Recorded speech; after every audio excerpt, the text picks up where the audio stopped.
Cockroach party पर इस समय तमाम सोशल मीडिया से ले करके और तमाम प्लेटफार्मों पर इस समय इसकी चर्चा है।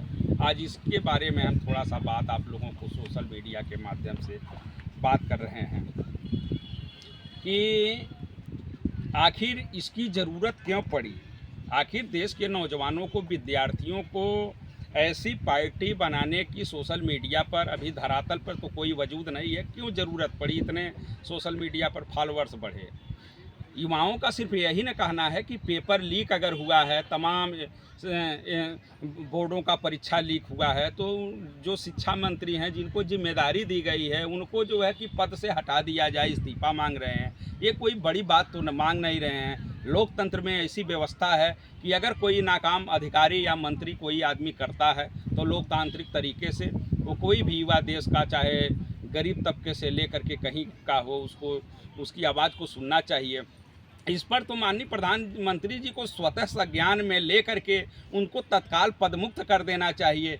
अगर यह कहीं लिप्त अगर पाए जाते हैं तो उनके खिलाफ कार्रवाई करके जेल तक भेजने की व्यवस्था है, इसमें इनको कर देना चाहिए। सरकारें देखिए जिद पर नहीं चलती है। सरकारें, देश का प्रत्येक व्यक्ति आपको यह चुना है, आपको अधिकार है। अगर आपके मंत्रिमंडल से कोई व्यक्ति अगर गलत काम कर रहा है, कोई बड़ी मांग तो कर नहीं रहे हैं, देश की कुर्सी तो युवा मांग नहीं रहे हैं, देश के जो विद्यार्थी हैं, जो बेरोजगार हैं, यही मांग कर रहे हैं कि उनको हटा दिया जाए। और दिल्ली देखिए, एक बात हम कहना चाहते हैं कि दिल्ली किसी की बाप की बपौती नहीं है, दिल्ली किसी के बाप की नहीं है। दिल्ली भारत के हर गरीब मजलूम की यह दिल्ली है। किसानों ने आंदोलन किया, दिल्ली में बैठे तानाशाहों ने किसानों के यातायात को प्रभावित किया, कितने पैरामिलिट्री फोर्स लगा दिया, रोड आपने बंद कर दिया, बिजली आपने बंद कर दिया, तमाम नेट आपने बंद कर दिया। कितनी यातनाएं आप देंगे। जब भी देखिए किसी भी आवाज़ को बलपूर्वक, चाहे कोई भी सरकार हो, जब भी बलपूर्वक दबाई है तो यही जनता उखाड़ करके फेंक दी है। कि इंदिरा गांधी की सरकार बलपूर्वक जब दबाई थी तो कितने दिन के लिए सरकार के बाहर हो गई थी। आज जिद से काम नहीं लेना चाहिए। सरकार को जो है कि युवाओं की भाई बात को सुनना चाहिए, इस पर गौर करना चाहिए। और इनसे जो है, ये देश के दुश्मन नहीं हैं, ये आतंकवादी नहीं हैं कि ये आतंकवादी हैं। इनको स्वयं बुला करके बातचीत के जरिए ये मामला को हल करना चाहिए। देश में देखिए क्रांति की बहुत तेज बढ़ी है। वैसे आपकी मर्जी है। इमरान प्रताप गढ़ी ने कहा है कि लश्कर भी तुम्हारा, सरदार भी तुम्हारा, तुम झूठ को सच लिख दो, अखबार भी तुम्हारा।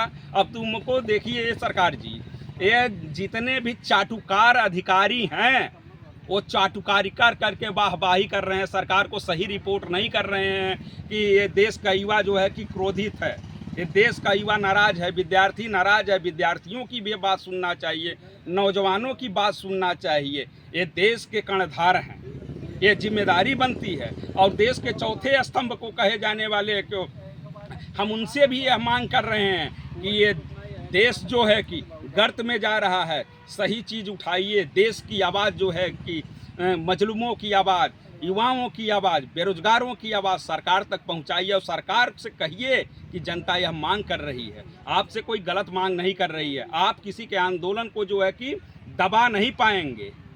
हम इनके विचारों से जो है कि सहमत है। मैं भारत का एक स्वतंत्र नागरिक हूँ, मैं स्वतंत्रता के साथ जीता हूँ। अगर देश की सच्चाई कहने के लिए अगर जुर्म है तो ऐसे जुर्म हम करते रहेंगे और हम अपनी आवाज़ जो है कि स्वतंत्र भाव से कहते रहेंगे।